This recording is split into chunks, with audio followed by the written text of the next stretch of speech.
Start the screen. Keep that screen first. जो screen तो वही. लगा रही हूँ उसको. हरे कृष्णा. आज का क्लास भी रिकॉर्ड कर रहे हैं, तो किसी को बाद में सुनना है तो आराम से सुन सकते हैं. जो नेक्स्ट दबाओ तो नेक्स्ट ले लेना. कोई भी क्लास का रिकॉर्डिंग रहेगा, तो इंट्रोडक्शन जिसको कितने बार सुनना है सुन सकते हैं. चैप्टर 1 भी अभी रिकॉर्ड कर रहे हैं. जो दबाओ तो नेक्स्ट ले लेना. Start recording. पक्को एक बार ओप्पो फोन में भी रिकॉर्ड कर लेना. पूर्वी ओप्पो फोन ला. हरे कृष्णा. हाँ इधर ही है पूर्वी. हियर. पूर्व मान ही नहीं दे रहा.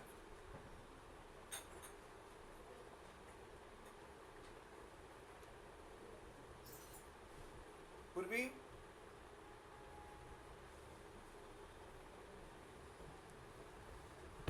कट लगा तो लगभग उस टाइम इन्हें भी रिकॉर्डिंग चालू है. यू को फेल हो जाओ तो बोलना. हरे कृष्णा.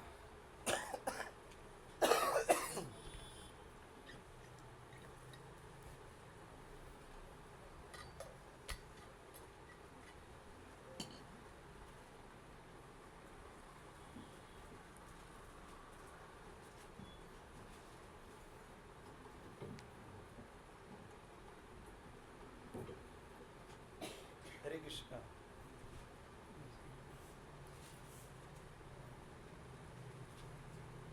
ओम अज्ञानतिमिरान्धस्य ज्ञानाञ्जनशलाकया चक्षुरुन्मिलितं येन तस्मै श्रीगुरुवे नमः.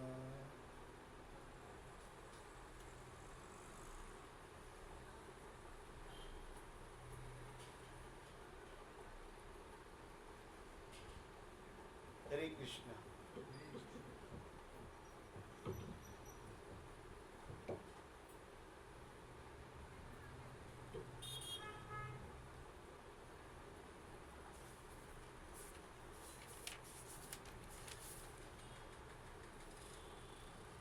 आज फर्स्ट अध्याय के ऊपर हम लोग चर्चा करने वाले हैं. गीता का सार में चैप्टर 1. लास्ट क्लास में हमने इंट्रोडक्शन देखा. आज चैप्टर 1 में भगवान क्या बता रहे हैं. 18 अध्याय हैं, तो आज पहला अध्याय का सार हम लोग देखेंगे. तो इसको 4 पॉइंट्स हैं आज. जैसे लास्ट क्लास में हमने 10 पॉइंट्स देखे थे, आज सिर्फ 4 हैं. इजी है 4 ही. तो फर्स्ट हम लोग 4 पॉइंट्स में इसको हम लोग डिवाइड किए चैप्टर को. एक एक पॉइंट के ऊपर हम लोग डिस्कस करेंगे. तो हमारा 8:15 तक क्लास रहेगा, और थोड़ी देर के बाद बच्चे लोग को कुछ एक्टिविटी पूर्वी और करवाएंगे पीछे करना. थोड़ी देर के बाद, थोड़ी देर आप लोग भी सुनो, ठीक है. ओके.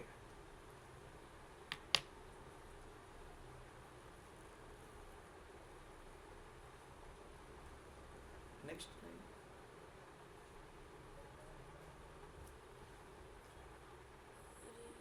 अब आएगा ना. अच्छा.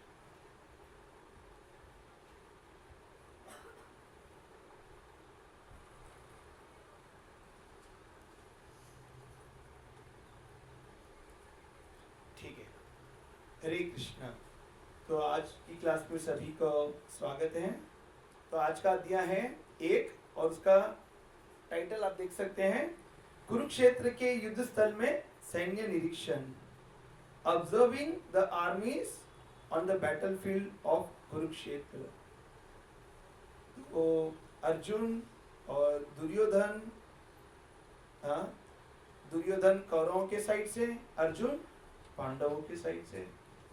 आर्मीज को देख रहे हैं, सैन्य को, सेना को, दोनों तरफ की. तो ये फर्स्ट चैप्टर है. फर्स्ट श्लोक तो बहुत लोग ने सुना होगा, वो हम आगे देखेंगे. तो एक बार की बात है, तो आप देख सकते हैं इसमें भगवान कृष्ण एक बार द्वारका में रेस्ट कर रहे थे. तो उनसे मिलने अर्जुन भी आ गए और दुर्योधन भी आ गए. आप स्क्रीन में देख रहे हैं, अर्जुन आए और कृष्ण भगवान के चरणों में के पास बैठ गए, और दुर्योधन आया, वो कृष्ण भगवान के बाजू में बैठा. ये सोच के कि भगवान उठेंगे तो पहले मुझे देखेंगे। तो भगवान रेस्ट कर रहे थे, एकदम भगवान ने आंख खोली। तो अगर सीधा सो रहे, अगर आंख खोलेंगे तो कौन दिखेगा? पहले लेफ्ट में दिखेगा कि सामने? सामने। और सामने चरणों के पास कौन थे? अर्जुन। तो ये दोनों क्यों आए थे?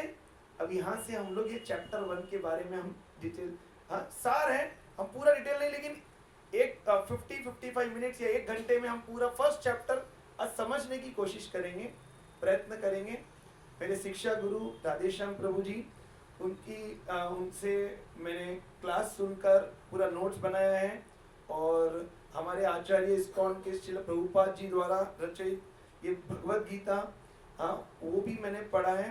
तो वो जैसे बताना चाह रहे हैं, भगवान कृष्ण जैसे बताना चाह रहे हैं, हम वैसा समझने की कोशिश करेंगे, मन से नहीं, मनगढ़ंत कुछ भी नहीं करना है। भगवान जैसे बता रहे हैं, शास्त्रों में जैसे आचार्य बता रहे हैं, शुद्ध भक्त बता रहे हैं राधेश्याम प्रभु जी, वैसे हम सीखने की कोशिश करेंगे। मेरे मन से मैं कुछ नहीं बताना है, जो मैंने सुना है वो मैं रिपीट कर रहा हूँ बस। तो आपको कुछ अच्छा लगा तो मेरे शिक्षा गुरु का उसमें योगदान है, मेरा कुछ नहीं है, मैं तो जो सुना बस रिपीट कर रहा हूँ। तो ये क्या देखे कि अर्जुन, अभी मैं 4 पॉइंट बोला, एक भी पॉइंट चालू नहीं किया, उसके पहले एक बैकग्राउंड, एक स्टोरी बता रहा हूँ कि क्या हुआ। तो अर्जुन को देखे भगवान ने, और ये दोनों क्यों आए कि भगवान ने बोला आप दोनों आ जाओ, युद्ध करना है ना। तो किसको क्या मिलेगा? युद्ध करने के लिए कुछ चाहिए ना, सेना चाहिए, किसी को कुछ चाहिए, तो किसको क्या मिलेगा वो डिसाइड होने वाला था। तो दोनों आ गए। तो अर्जुन, दुर्योधन भगवान के बाजू इसलिए बेटा सोचा कि तू फर्स्ट मैं पूछूंगा, भगवान मुझे देखेंगे तो पहले मैं पूछूंगा। लेकिन भगवान ने पहली नजर गई अर्जुन पे, तो अर्जुन को पूछा भगवान ने कि अर्जुन बताओ, आपको युद्ध करने के समय 2 ऑप्शन दिया। एक है 10,000 यक्षोनी सेना, 10,000 नारायणी सेना एक तरफ, और दूसरी तरफ भगवान ने बोला मैं स्वयं। दोनों में से एक सेलेक्ट करो अर्जुन, आपको मैं चाहिए या 10,000 सेना। और भगवान ने बोला अगर मुझे कोई भी लेगा, दुर्योधन को भी बोला, 2 ऑप्शन है ना, 2 में से एक को एक मिलेगा, एक को एक मिलेगा। तो बोले और मेरे को जो भी चुनेगा मैं अस्त्र नहीं उठाऊंगा, ये कंडीशन है। हाँ, मैं अकेला हूं और मैं अस्त्र नहीं उठाऊंगा। और दूसरी तरफ है नारायणी सेना 10,000। तो दुर्योधन डर गया, अर्जुन अगर 10,000 ले लेगा ये अक्षरी सेना, अरे उसको भगवान ने फर्स्ट पूछा, अरे क्या बोलेगा क्या बोलेगा, मन ही मन सोच रहा है क्या बोलेगा अर्जुन।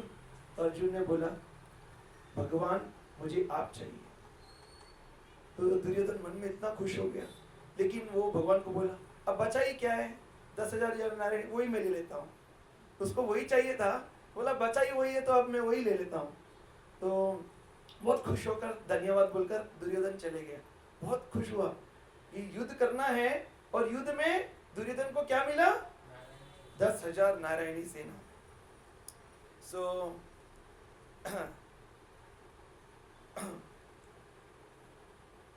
तो फिर दुर्योधन जाने के बाद कृष्ण ने अर्जुन को पूछा, अर्जुन आपने मुझे क्यों चुना?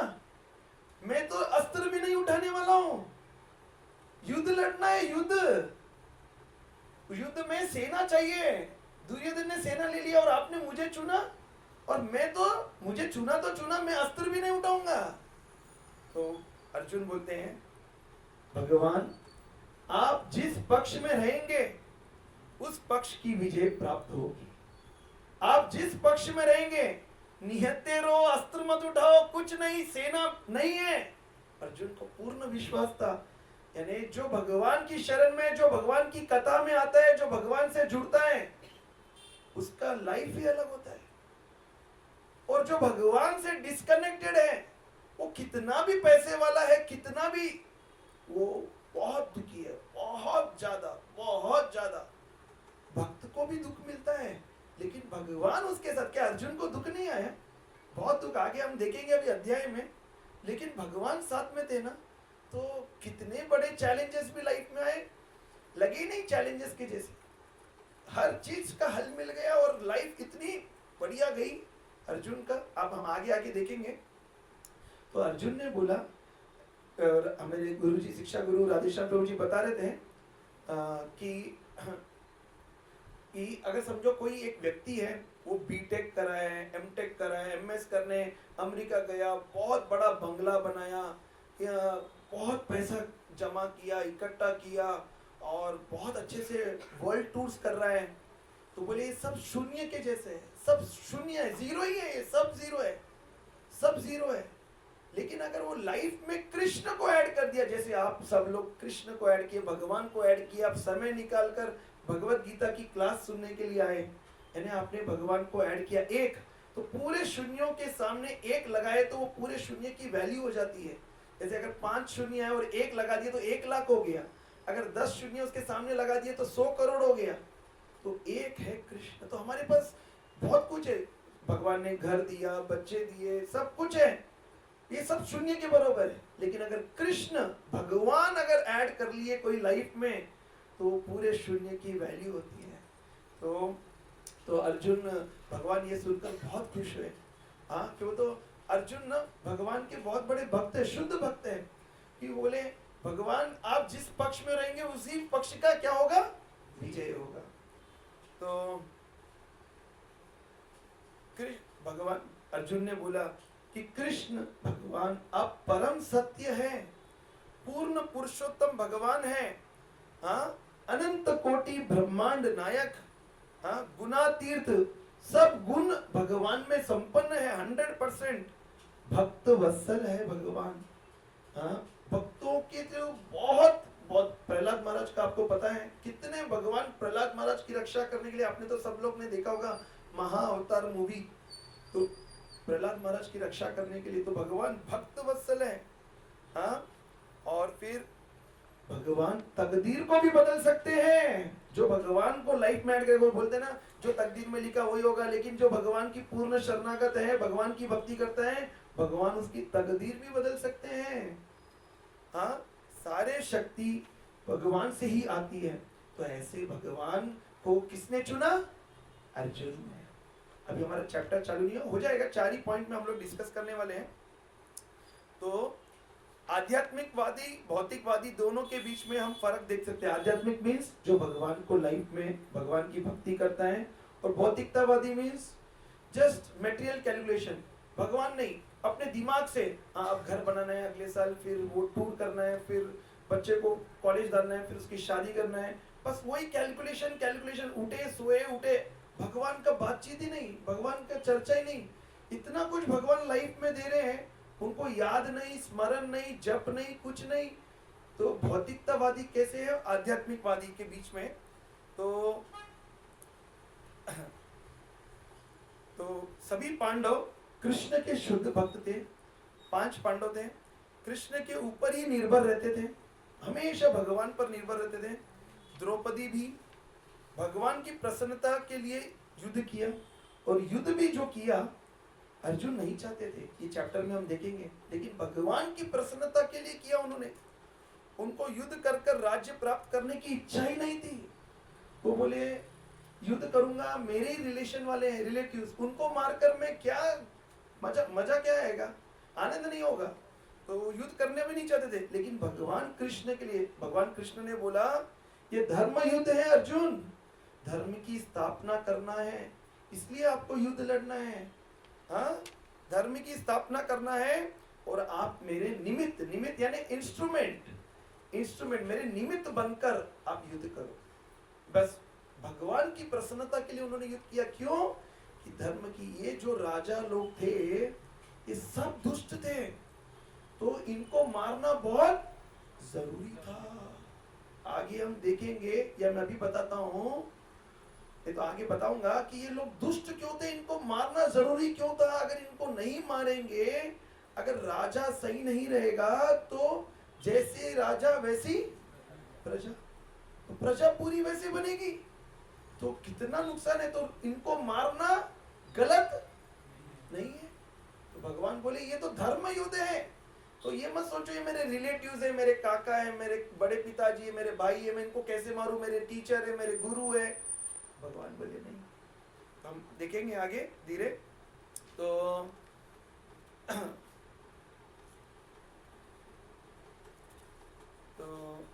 भगवान की ये ठीक है। तो अभी हम लोग चालू करते हैं 4 पॉइंट्स। तो ये देखिए भगवत गीता।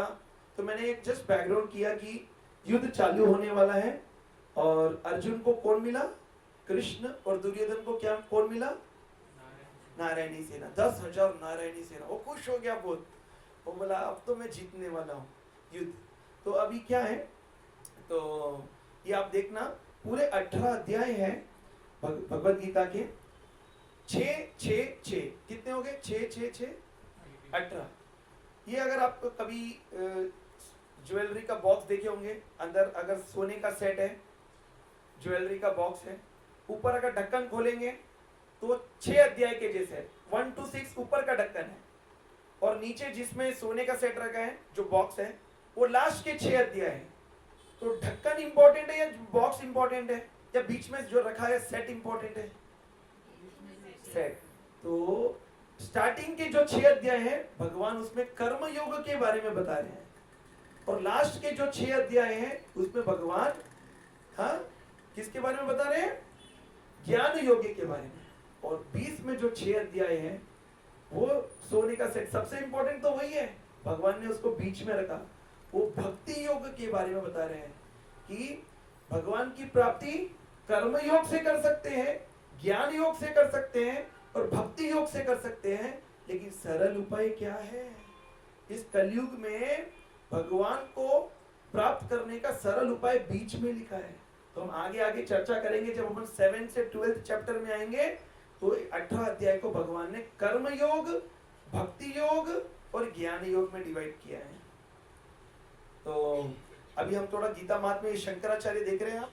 शंकराचार्य जी तो बताते हैं गीता के बारे में कि यदि कोई एक पढ़ सकता है, मानवी पढ़ेगी हिंदी में, दिख रहा है? जोर से पढ़िए। यदि कोई भगवद गीता के उपदेशों का पालन करे तो वह जीवन के दुखों तथा चिंताओं से मुक्त हो सकता है। वह इस जीवन में सारे भय से मुक्त हो जाएगा और उसका अगला जीवन आध्यात्मिक होगा। हरि बोल। इस जीवन में इतना भय है, सोए तो भय है, उठे तो भय है, स्कूल गए तो भय है, भय हर जगह। किचन में काम करे तो गैस में कुछ होगा, कुकर एकदम उछलेगा, क्या होगा, गाड़ी चला रहे तो एक्सीडेंट होने का भय है, हर क्षण भय है। लेकिन बोल रहे हैं, क्या बोल रहे हैं? भय से मुक्त होना है तो क्या करना है? यदि कोई भगवत गीता के उपदेशों का पालन करे तो वह जीवन के दुखों तथा चिंताओं से मुक्त हो सकता है। वह इस जीवन में सारे भय, एक भय बोले, थोड़े भय या सारे भय? सारे भय से मुक्त हो जाएगा, निडर हो जाएगा, बिल्कुल डरेगा नहीं। और उसका प्रहलाद महाराज को कहां से फेंके, वो बिल्कुल डरे क्या? क्यों? वो भगवान पर पूर्ण विश्वास था। तो उनको मालूम है भक्त वत्सल है भगवान, मेरी वो रक्षा करेंगे। तो और उसका अगला जीवन आध्यात्मिक होगा। ये वाला भी गीता मात में राम पढ़ेंगे, दिख रहा है? यदि कोई भगवत गीता को निष्ठा तथा गंभीरता के साथ पढ़ता है तो वो भगवान की कृपा से उसके सारे पूर्व दुष्कर्म के फलों का उस पर कोई प्रभाव नहीं पड़ता। तो पिछले जन्म के दुष्कर्म हमने जो किए हैं उसका प्रभाव नहीं पड़ता। तो ये भगवत गीता पढ़ने से है। ये मैं पढ़ता हूँ। मनुष्य जल में स्नान करके नित्य अपने को स्वच्छ कर सकता है, लेकिन यदि कोई भगवत गीता रूपी पवित्र गंगा जल के एक बार भी स्नान कर ले तो भवसागर की मलिनता से सदा सदा के लिए मुक्त हो जाता है। बोल रहे हैं जल में स्नान करने से अपने को स्वच्छ कर सकता है, लेकिन भगवत गीता रूपी पवित्र गंगा जल में, ये भी देखिए, चूंकि भगवत गीता भगवान के मुख से निकली है अतएव किसी को अन्य वैदिक साहित्य पढ़ने की आवश्यकता नहीं रहती। उसे केवल भगवत गीता का ही ध्यान पूर्वक तथा मनोयोग से श्रवण तथा पठन करना चाहिए। वर्तमान युग में लोग सांसारिक कार्यों में इतने व्यस्त हैं, बोलते टाइम ही नहीं है। हाँ? उनके लिए समस्त वैदिक साहित्य का अध्ययन कर पाना संभव नहीं रह गया है, परंतु इसकी आवश्यकता भी नहीं है। केवल एक पुस्तक भगवत गीता ही पर्याप्त है, क्योंकि यह समस्त वैदिक ग्रंथों का सार है और इसका प्रवचन भगवान ने किया है। भगवत गीता किसने बोला है? भगवान ने। जो गंगा जल पीता है उसे मुक्ति मिलती है। ये सब कौन बोल रहा है? गीता का महात्मा शंकराचार्य। जो गंगा जल पीता है उसे मुक्ति मिलती है, अतः उसके लिए क्या कहा जाए? किसके लिए? जो भगवत गीता, अभी आप सब लोग आए हैं, भगवत गीता का अमृत पान कर रहे। कैसे कर रहे हैं? मुंह से नहीं, कहां से? कान से।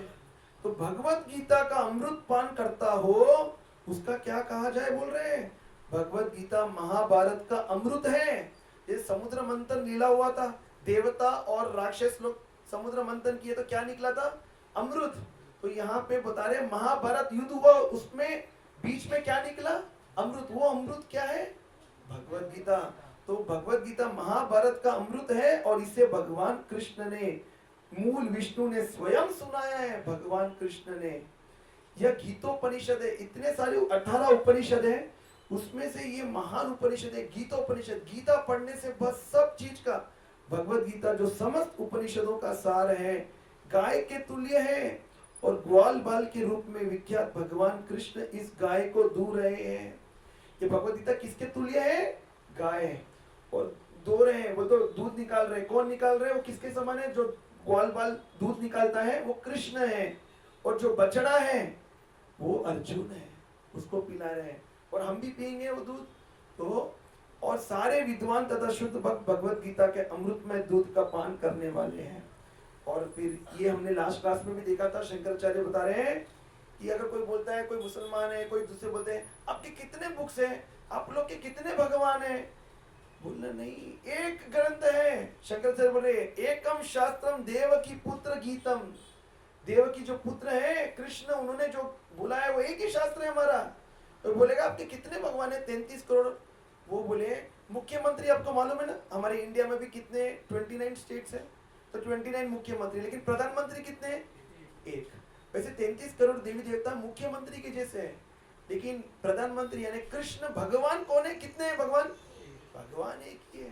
तो बता रहे एको देवो देवकी पुत्र एव एको मंत्रस्य नामानि यानि।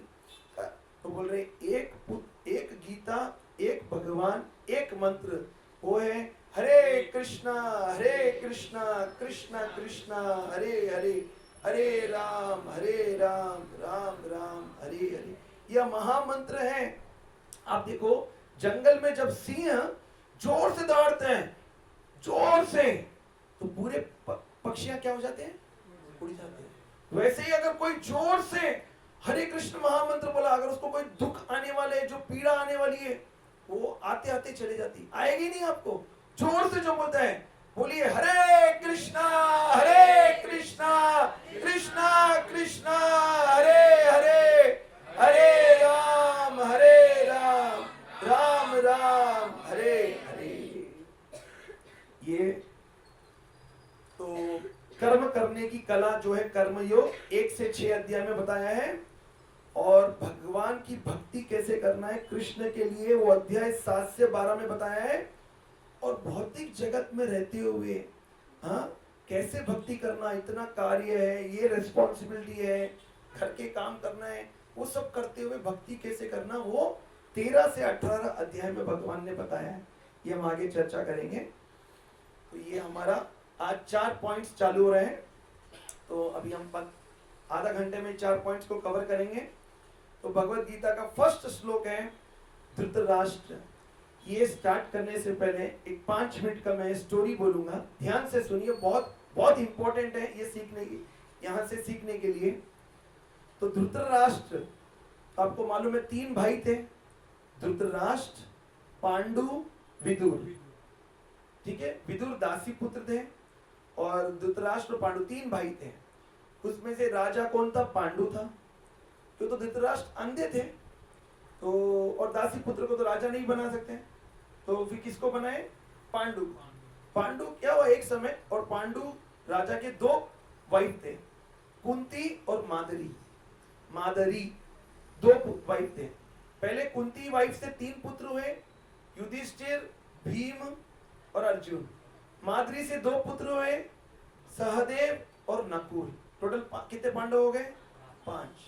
तो एक बार की बात है, तो पांडु अपनी दोनों वाइफ के साथ, कुंती और मादरी के साथ जंगल गए थे, और वहां पे कोई ऋषि ने उनको श्राप दे दिया और श्राप देने के कारण पांडु की मृत्यु हो गई।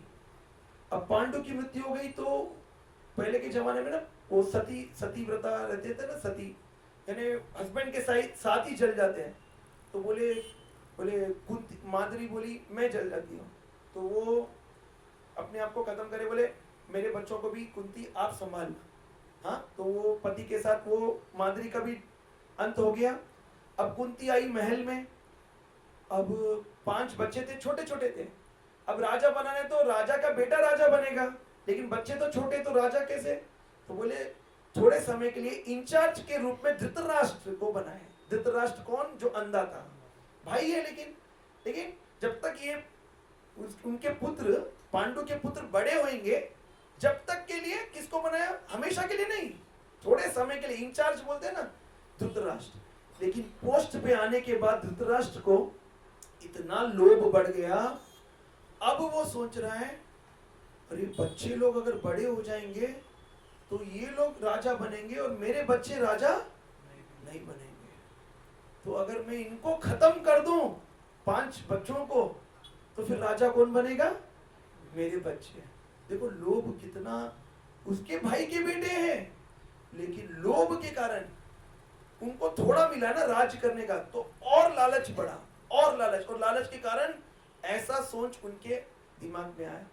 तो आपको तो पता है कि 12 साल तक वनवास करना पड़ा। कितने साल तक? 12 साल तक वनवास करना पड़ा। और फिर एक साल अज्ञातवास में भी रहे। और फिर पांडव बोले, एक ही परिवार समझते थे, पांडव लोग बोले कि शांति दूत के जैसे कृष्ण को भिजाया। वो बोले कृष्ण भगवान आप जाके बोलो, हम लोग को राज्य और नहीं चाहिए, हमें युद्ध भी करने की इच्छा नहीं है, हमें सिर्फ 5 गांव दे दो। कितने गांव? हम बस उसको हम रूल करेंगे, हमारे को पूरा नहीं चाहिए, हम लोग को लड़ाई नहीं करना है, वो भी हमारे भाई है। क्योंकि तो ये लोग शुद्ध भक्त थे ना, तो उनको तो बोले दुर्योधन जो धृतराष्ट्र का बेटा था, वो बोला मैं एक भी गांव नहीं दूंगा, एक सुई के बराबर, सुई समझते, सुई जिससे हम कपड़े सीते ना, सुई के बराबर भी जमीन नहीं दूंगा। बोला 5 गांव तो छोड़ो। इतना ईर्ष्या करता था अपने भाइयों से, इतना ईर्ष्या करता था। बोले मैं 5 गांव नहीं, एक सुई के समान भी जमीन नहीं दूंगा, एक सुई के। इतना ईर्ष्या करता था। तो फिर बोले अब क्षत्रिय है, मांग के तो नहीं रह सकते, तो क्षत्रियों को राज करने का उनका नेचर होता है। तो फिर भी वो बोले, अर्जुन बोले कि मैं जंगल चला जाता हूँ। कृष्ण भगवान बोले नहीं, युद्ध करना पड़ेगा। तो क्यों करना पड़ेगा? भगवान बता रहे अर्जुन को, देखो अर्जुन, जब भरी सभा में द्रौपदी का चीरहरण हुआ था, तो भीष्म पितामह, द्रोणाचार्य सब वहां बैठे थे, 5 पांडव भी बैठे थे।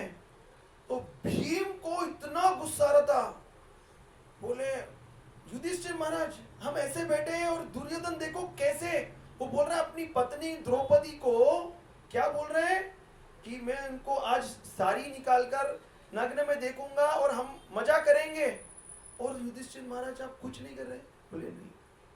तो सब नीचे मुंडी कर भीम को उसने प्रतिज्ञा ली, 3 शपथ लिया था। और दुर्योधन इतना हंस रहा था, बोला है दुशासन इनका द्रौपदी का साड़ी निकालिए और द्रौपदी को आज मेरी जांघा पे बिठाने वाला हूं। कौन बोल रहा है? दुर्योधन। भीम को तो रहा नहीं गया, इतना गुस्सा आ रहा है, बोले ये इतने दुष्ट लोग ऐसे। युधिष्ठिर महाराज बोले कुछ नहीं बोले, बड़े लोग थे सब सभा में, वो भी कुछ नहीं बोले।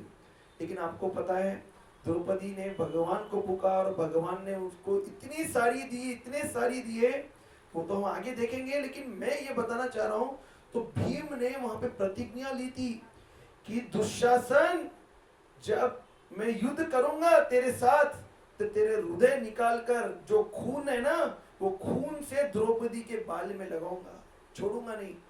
और दुर्योधन को बोला तू जांगा, तो जांगा तोड़ूंगा। तो भीम ने 3 प्रतिज्ञा ली और बोला कि, और दुर्योधन को डर भी था भीम से, तो उनको मालूम था भीम बहुत शक्तिशाली है, बहुत शक्तिशाली है। तो अभी क्या हो गया, हमने देखा कि अभी ये युद्ध की स्थिति आपको पता है कि अर्जुन ने कृष्ण को चुना है, दुर्योधन ने नारायणी सेना को चुना है, और ये कौरव लोग कैसे है थोड़ा मालूम पड़ा कि कितने दुष्ट हैं। तो भगवान बोल रहे हैं इनको खत्म करना क्यों जरूरी है, आप समझ रहे हैं। अगर इनको आज खत्म नहीं करेंगे तो जैसा राजा वैसी प्रजा, आज ये स्त्रियों का ये हाल कर रहे हैं तो प्रजा भी वैसे ही करेगी दूसरे स्त्रियों के साथ, तो पूरा देश में सब यही चलेगा। अगर ये दुष्ट लोगों को खत्म करेंगे और युधिष्ठिर महाराज राजा बनेंगे तो वो कितने महान हैं, कितने उनमें गुण हैं, तो प्रजा भी वैसे रहेगी। तो इनको धर्म युद्ध है, अर्जुन को बता रहे थे। तो अभी हम यहाँ पे देखेंगे 4 पॉइंट में। अभी फर्स्ट 1 to 13 श्लोक, इसमें टोटल 46 श्लोक भगवान ने बोला। कितने श्लोक बोला भगवान ने फर्स्ट चैप्टर में? 46 श्लोक। तो 1 to 13 श्लोक में प्रिपरेशन ऑफ वार भगवान ने बताया कि वार की तैयारियां, युद्ध की तैयारियों के बारे में बताया है 1 से 13 श्लोक में, और 14 से 20 श्लोक में कि बताया है श्लोक में, इस अध्याय में कि युद्ध कौन जीतने वाला है, चिन्ह मालूम पड़ गए, कौन जीतेगा क्लियर कट मालूम है। दुर्योधन को भी मालूम पड़ रहा है, डर रहा है अंदर से, युद्ध तो कर रहा है बट उसको मालूम है कि कौन जीते, उसको चिन्ह अभी बताएंगे। कौन से नंबर श्लोक में? 14 से 20, फिर 21 से 26 श्लोक तक। फिर वहां पे है ना भगवान कैसे भक्त वत्सल है, भगवान भक्तों की रक्षा के लिए कितने आतुर होते हैं वो बताया है। और फिर 27 से लेके 46 श्लोक तक अर्जुन की स्थिति बताई है कि अर्जुन युद्ध क्यों नहीं करना चाह रहा है, अर्जुन युद्ध क्यों नहीं। तो ये 4 पॉइंट्स में पूरा अध्याय कंप्लीट है। तो ये हम लोग श्रवण करेंगे हमारे शुद्धिकरण के लिए। और भगवान ने क्या बोला हमारे लिए, बोला तो हम लोग को श्रवण करना चाहिए। और ये श्रवण करने के बाद ये अर्जुन युद्ध क्यों नहीं करना चाह रहा था, 27 से 46 श्लोक में भगवान ने बताया है।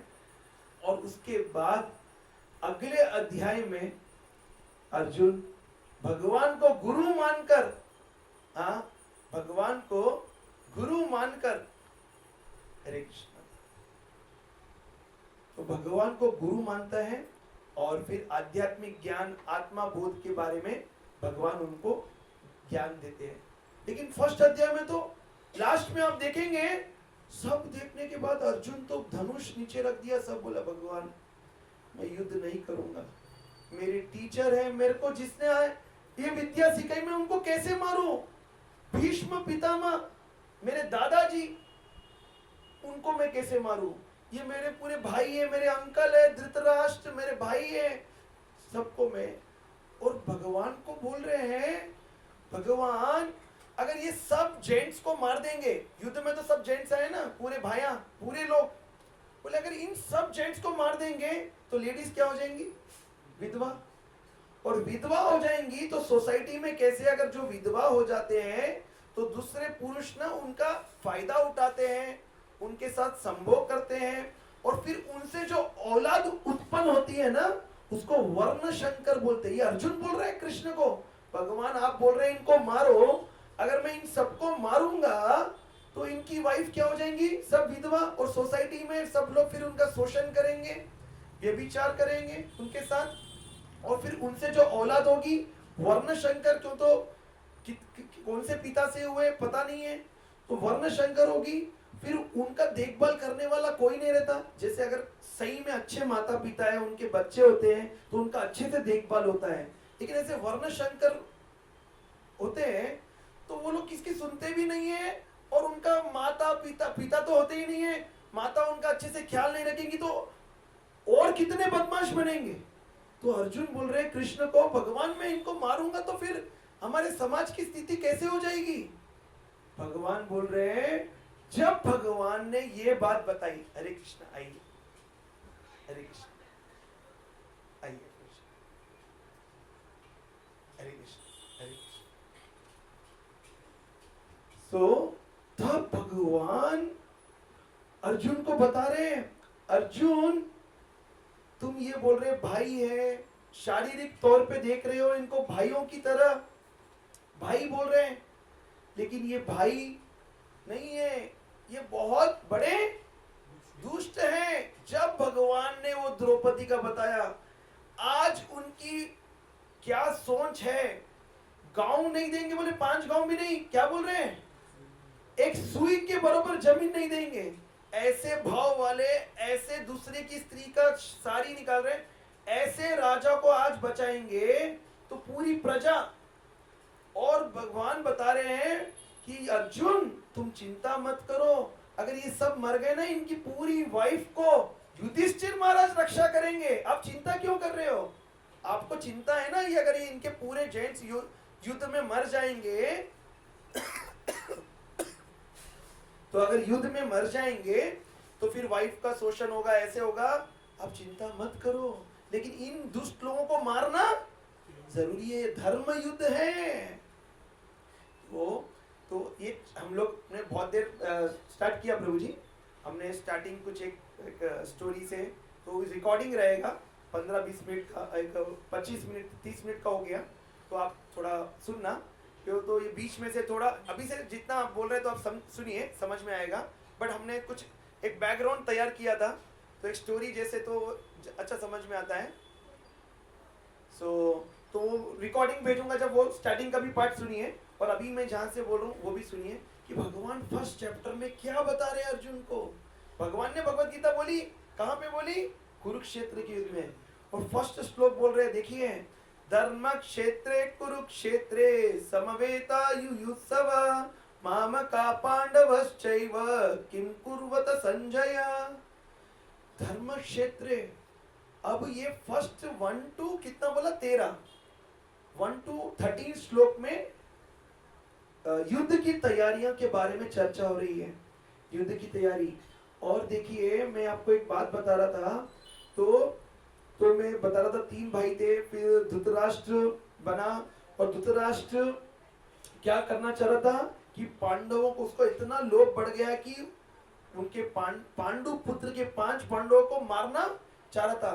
तो बोला प्लान बनाया, अनेक प्लान बनाया उनको मारने के लिए।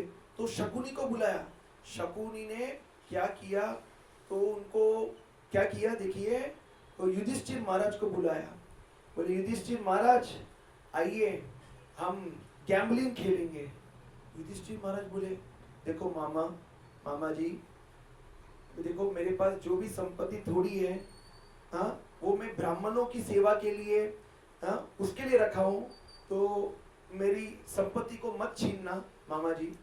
तो फिर क्या शकुनी बोलता है युधिष्ठिर महाराज को, तो पहले तो बोलता है मैं नहीं खेलूंगा, बोले नहीं अरे क्या तुम तो क्षत्रिय है, बुलाए तो खेलना चाहिए।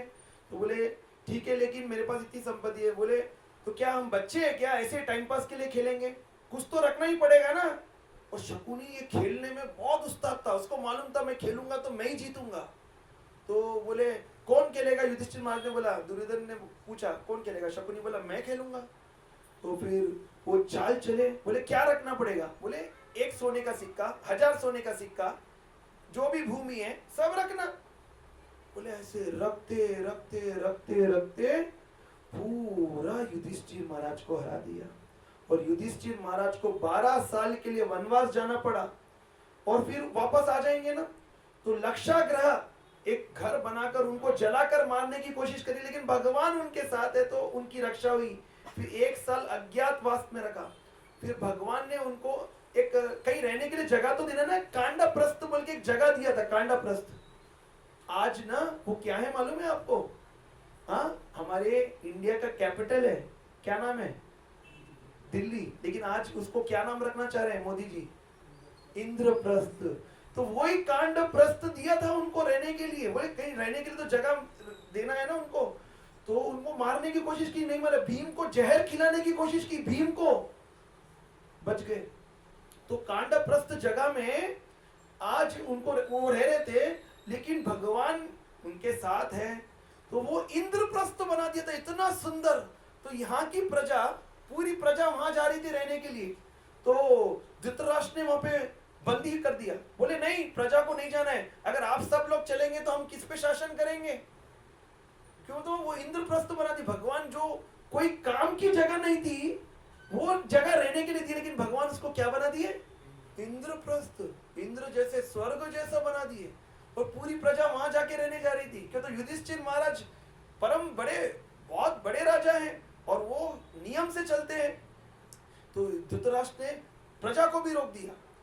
तो ऐसे सब करने के बाद तो अभी धृतराष्ट्र वाचा, ये धर्म क्षेत्र जो मैं वर्ड बोला, ये मैं थोड़ा वो स्टोरी में नहीं बोला था, इसलिए मैंने वापस बोला। तो ये सिचुएशन हो गया, और अब युद्ध, अब भगवान को 5 गांव के लिए मांगे तो वो नहीं दिए। अब युद्ध छिड़ा, दुर्योधन बोला युद्ध करेंगे, युद्ध में उनको मारना चाहता। तो अब युद्ध में ये फर्स्ट श्लोक भगवान धृतराष्ट्र बोलते हैं धर्म क्षेत्र। क्यों? तो ये जहां पे युद्ध हो रहा है, सबको मालूम है युद्ध कहां हो रहा है? कुरुक्षेत्र। ये धर्म की जगह है। यहाँ पे कौन जीतता है? जो धर्म से चलता है वो जीतता है। तो धृतराष्ट्र को डर लगा, अरे पांडव तो धर्म से चलने वाले हैं, और मेरे पुत्र तो पूरे गए सो हैं। तो उनको मालूम है, सब मालूम है, तो ये जगह पे अगर लड़ेंगे तो कौन जीतेगा?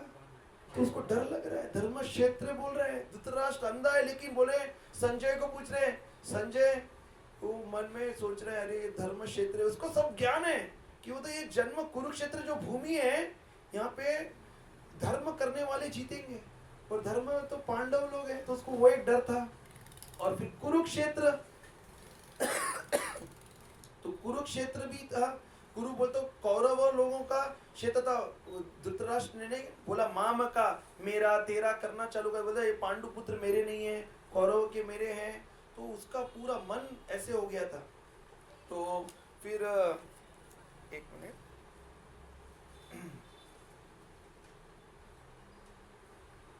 तो फिर अभी ये 1 से 13 श्लोक में हम ये देख रहे हैं कि कैसे कैसे युद्ध भूमि में पूरे यहाँ पे नारायणी सेना खड़ी है, और यहाँ पे कृष्ण भगवान निहत्ते सारथी के रूप में अर्जुन के ड्राइवर बनकर पांडव के साथ है।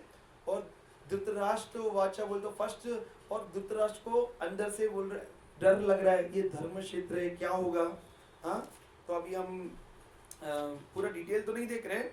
और फिर दुर्योधन आया, युद्ध भूमि में चल रहा है। दुर्योधन देखा दोनों से, अभी युद्ध चालू नहीं हुआ, प्रिपरेशन ऑफ वार की तैयारियां हो रही है। तो धृतराष्ट्र गया, दुर्योधन कहाँ गया? भीष्म पितामह भी थे, द्रोणाचार्य भी थे। द्रोणाचार्य कौन है? उनके टीचर, जो उन्होंने सिखाया बाण विद्या। तो द्रोणाचार्य, तो उनके पास भी भीष्म पितामह भी थे, द्रोणाचार्य भी थे। द्रोणाचार्य को जाके दुर्योधन बोला, द्रोणाचार्य अब जरा बहुत अच्छे से लड़ना। क्यों बोल रहे मालूम? आपने, आपका दुश्मन बोलता है द्रुपद। द्रुपद कौन है? द्रौपदी के पिताजी। और द्रौपदी कौन है? अर्जुन की पत्नी, 5 पांडव की पत्नी। तो द्रुपद से इनका जमता नहीं था, इनका द्रोणाचार्य का। ये कौन बोल रहा है? दुर्योधन याद दिला रहा है युद्ध भूमि में, द्रोणाचार्य आपको किसके साथ नहीं जमता है? द्रुपद के साथ। और उसकी वजह से आपको श्राप मिला है। उसका जो पुत्र हुआ दुष्टद्युम्न, किसका? द्रुपद का, द्रौपदी का भाई दुष्टद्युम्न आपको मारेगा। और दुष्टद्युम्न उनके साइड से लड़ रहा है, पांडव के साइड से। तो द्रोणाचार्य आप सतर्क रहो, आपको वो मार सकता है। तो दुर्योधन उनको बोल रहे, याद दिला रहे, अभी आप ऐसी गलती मत करो, आपने ऑलरेडी एक गलती कर दी। क्या गलती की मालूम? दुष्टद्युम्न मारेगा मालूम है, तो भी द्रुपद ने उसको विद्या सीखने के लिए द्रोणाचार्य के पास भिजाया, और द्रोणाचार्य ने दुष्टद्युम्न को सिखाया। हर चीज सीक्रेट रहती है ना, युद्ध कैसा करने की सीक्रेट, वो भी बताया। तो दुर्योधन बोल रहा है तुमने ऑलरेडी एक गलती कर दी, तुम्हारे को जो मारने वाला है उसको ऑलरेडी सीक्रेट तुमने बताया, लेकिन अभी तो आप मेरे साइड से लड़ रहे हो, थोड़ा सतर्क से लड़ो, दुर्योधन बोल रहे हैं। तो बोले यस। तो फिर वहां पे तो फिर दुर्योधन फिर और एक भी बोला कि दुर्योधन ने फिर ये भी सोचा, शल्य बोल के एक उनके मामा थे। तो शल्य एक बार मद्रास के साइड आ रहे थे, तो दुर्योधन ना पॉलिटिक्स लोग मालूम आपको तो पॉलिटिक्स कैसे है? तो उसका दिल जीतने के लिए उसको बहुत अच्छे से स्वागत किया, रहने की व्यवस्था की, उनके पूरे लोगों को अच्छा भोजन खिलाया। तो शल्य को लगा पांडव लोग नहीं किया होगा इतना अच्छा। तो वो बोला मुझे पांडव लोग बोलते ना युद्ध में बुलाना है ना लोगों को, आओ इनविटेशन, मेरे साइड से लड़ो। तो शल्य ने मालूम था ये उनके साइड से लड़ेगा, तो दुर्योधन पहले ही जाके अपना रिलेशनशिप बनाकर उनको बोला अच्छा तैयारी करके आ गया। बोला तो शल्य ने पूछा ये सब तैयारी तो पांडव लोग ने किया होगा, मैं तो उनके साइड से लड़ने आया हूँ। तो दुर्योधन बोला मामा नहीं, ये पूरी तैयारी मैंने किया, आपका स्वागत मैंने किया। तो उनका मन नहीं था शल्य का, लेकिन फिर भी शल्य को दुर्योधन के साइड से लड़ना पड़ा। और शल्य जो है कर्ण का ड्राइवर बना, जैसे कृष्ण किसके ड्राइवर बने? अर्जुन के सारथी बने। शल्य जो बहुत वीर, बहुत शक्तिशाली था, तो वो किसके साइड से लड़े? शल्य किसके साइड से लड़े? एक्चुअली आए किसके साइड से लड़ने के लिए? लेकिन दुर्योधन पॉलिटिक्स, वो बोला पहले ही जाके उनकी देखभाल करना, उनको अच्छे से उतारना, भोजन करवाना। तो वो बोले अब शल्य नहीं चाहते हुए भी दुर्योधन के साइड से लड़ना पड़ा। तो दुर्योधन इतने प्लान्स कर लिया। हाँ, तो लोग ना इससे शिक्षा ये मिलना है। और मैं एक दो पॉइंट बोल के ये शिक्षा बताऊंगा कि एक दो पॉइंट फिर ना प्रिपरेशन ऑफ वार 1 to 13 श्लोक में फिर आगे हम देखेंगे। ये शिक्षा में यही बता रहा था, राजनैतिक कूटनीति, ईश्वर की उपस्थिति व्यक्ति की राजनैतिक कूटनीति और भौतिक विषय से लाख गुना श्रेष्ठ है। अब सोचिए ईश्वर की उपस्थिति कहाँ है? पांडवों के साइड, और कौरवों के ये सब काम है, राजनैतिक पॉलिटिक्स कर रहा, कूटनीति अलग अलग प्लान्स कर रहा, कैसे भौतिक, लेकिन उससे लाख गुना श्रेष्ठ है भगवान की उपस्थिति। और भगवान कहाँ पे उपस्थित है? तो लोग ना मटेरियल कैलकुलेशन करते रहते हैं, भौतिक माप, अरे मैं ऐसे करूंगा, फिर मैं यहाँ जाऊंगा, मैं यहाँ से एयरपोर्ट से फ्लाइट पकड़ूंगा, मैं ये करूंगा, मैं घर बनाऊंगा, एक महल बनाऊंगा, फिर ये मैं 10 कार लूंगा, 50 काम वाले रहेंगे, मैं 10 बिजनेस करूंगा, ये सब बस भगवान की सोच ही नहीं, भगवान की उपस्थिति नहीं, भगवान के लिए समय नहीं, भगवान का जप नहीं, सिर्फ कैलकुलेशन बस ऐसे ही इसके वैसे। और फिर कितना ही कैलकुलेशन करो उसका कोई फायदा नहीं है। उसको अंत आप देखेंगे आगे क्या होने, आपको तो सबको पता है कौरवों का क्या हुआ और पांडवों का क्या हुआ। क्यों? तो पांडवों के साइड कौन थे? कृष्ण। एक जो पूरे शून्य के सामने एक लगाता है तो पूरे शून्य की वैल्यू होती है, हमने स्टार्टिंग में डिस्कस किया था। तो वैसे तो यहाँ पे शंख बजाए भगवान कृष्ण ने, अर्जुन ने अलग अलग शंख बजाए। तो ये आप देखते हैं। तो पांडव की सेना को देखने के बाद दुर्योधन, द्रोणाचार्य, ये ने मैंने बोला, और फिर भीम और अर्जुन सबसे दुर्जय थे।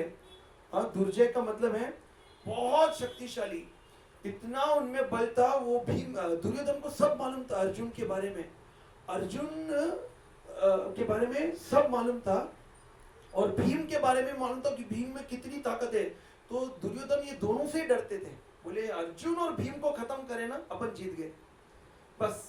तो दुर्योधन के, तो एक मिनट, पांडव की सेना को देखकर दुर्योधन भयभीत हुआ। दुर्योधन द्रोणाचार्य की ओर, मैं अभी जो बताया था, द्रोणाचार्य को बोला आपने ऑलरेडी एक गलती कर ली, अब थोड़ा सतर्क रह के युद्ध करना है हमारे साइड से, अब फिर से गलती मत करना। दुर्योधन बोल रहे हैं द्रोण को क्रोधित करना। तो दुर्योधन द्रोणाचार्य को क्रोधित कर रहे हैं। वो तो अगर किसी को, टीचर को अगर आप गाली देंगे, मूर्ख तुमने ऑलरेडी एक गलती कर दी, अब तो क्रोध में अब तो लड़ना है, अब गलती नहीं करना। तो ऐसा सबको सबका जो क्या बोलते हैं, प्राउड को क्या बोलते हैं हिंदी में? घमंड को, और एक बोलते हैं नाम, अहंकार। सबका अहंकार को सेटिस्फाई कर रहा था सबका। बोले सब लोग को अगर मैं अच्छा बोलूंगा, दुर्योधन बोला था सब लोग मेरे साइड से बहुत अच्छे से लड़ाई करेंगे, सबके पास ये युद्ध की तैयारी चल रही है। हाँ, तो फिर यहाँ पे भी बहुत सारे लोगों के बारे में बता रहे हैं इनके साथ। तो फिर दुर्योधन ने अर्जुन के बारे में भी बताया कि अर्जुन कितने बलशाली है, भीम कितने बलशाली है। लेकिन फिर बोला कि अगर मैं इन लोगों के बारे में बोलूंगा तो मेरी सेना थोड़ी कमजोर हो जाएगी। फिर अपनी सेना के बारे में बताना चालू किया। बोलो देखा है अपने पास कौन कौन है, धृष्ट केतु चेकितान, ऐसे ऐसे अलग अलग लोगों के नाम बताएं और हर एक का कितना बल है दुर्योधन ने बताया है। ये स्लाइड्स में शेयर करूंगा, आप बाद में पढ़ना। तो फिर ये फिर हाँ, मेरी सेना में स्वयं आप, भीष्म, कर्ण, कृपाचार्य, ये सब बता रहे हैं। दुर्योधन बोल रहे हैं, बोल तो सब लोगों को तैयार कर रहे हैं कि अपनी सेना देखो कौन कौन है, भूलो मत। भीष्म है, हाँ, शल्य है, कर्ण है, हाँ, सब लोग को बोल रहे हैं रेडी रहना। हम लोग बोल तो बहुत बहुत राजनीतिक बहुत था ये उसको, तो सबको कैसे, लेकिन मैं बता रहा हूँ ना, कितना भी कैलकुलेशन कर लो, भौतिकतावादी व्यक्ति, भौतिकतावादी चाहे और आध्यात्मिक व्यक्ति कैलकुलेशन भी नहीं किया, पर भगवान पे निर्भर होकर पूरा जीवन निकाला, वो सबसे ज्यादा आनंद रहेगा, सबसे ज्यादा सुख पाएगा। और वो कोई भौतिकतावादी भगवान को बिल्कुल समय नहीं देकर कितना कैलकुलेशन, आज मैं 10 करोड़ कमाऊंगा, ये करूंगा, एक साल में इतना करूंगा, ये करूंगा, आज मैंने कितना कमाया, ये महीने में कैलकुलेशन कैलकुलेशन कैलकुलेशन, वो कभी सुखी नहीं रहेगा, कभी सुखी नहीं रहेगा। क्यों? भगवान के लिए समय नहीं है उसको। मेटेरियल ये भी तो क्या कर रहे हैं कौरव, दुर्योधन, सिर्फ कैलकुलेशन, ये प्लान कर रहे हैं, देखो अपने पास ये है, वो है, ये है, इतने लोगों की तारीफ कर रहे हैं, बट कृष्ण का नाम नहीं लिया। दुर्योधन कृष्ण की तारीफ नहीं कर रहे हैं। क्यों? पहले कृष्ण कोई काम के नहीं है, वो तो पहले ही बोल दिए कि मैं अस्त्र उठाने वाला, तो उनका क्या बोलना है। वो अर्जुन के बारे में बोल रहे हैं, देखो अर्जुन बहुत शक्तिशाली है, सब लोग को बता रहे हैं, भीम है, और उनके साइड में भी बता रहे भीष्म, द्रोण, सबके बारे। कृष्ण का नाम ही नहीं ले रहा दुर्योधन, वो कृष्ण को मामूली सोच रहे हैं, अरे काम के नहीं है वो, तो कैसे भी बोल दिए कि मैं अस्त्र, तो उनके बारे में तो जिक्र भी नहीं किया, वो देखना भी नहीं कि उनके साइड है। तो देखो कितना घमंड में आने के बाद में भगवान को भी लोग ना, अगर किसी के पास पैसा बहुत आ गया, बहुत पावर आ गया, तो उसको भगवान को कुछ नहीं, वो सब चीज है ना, क्या भगवान की क्या जरूरत है, ऐसा हो जाता है।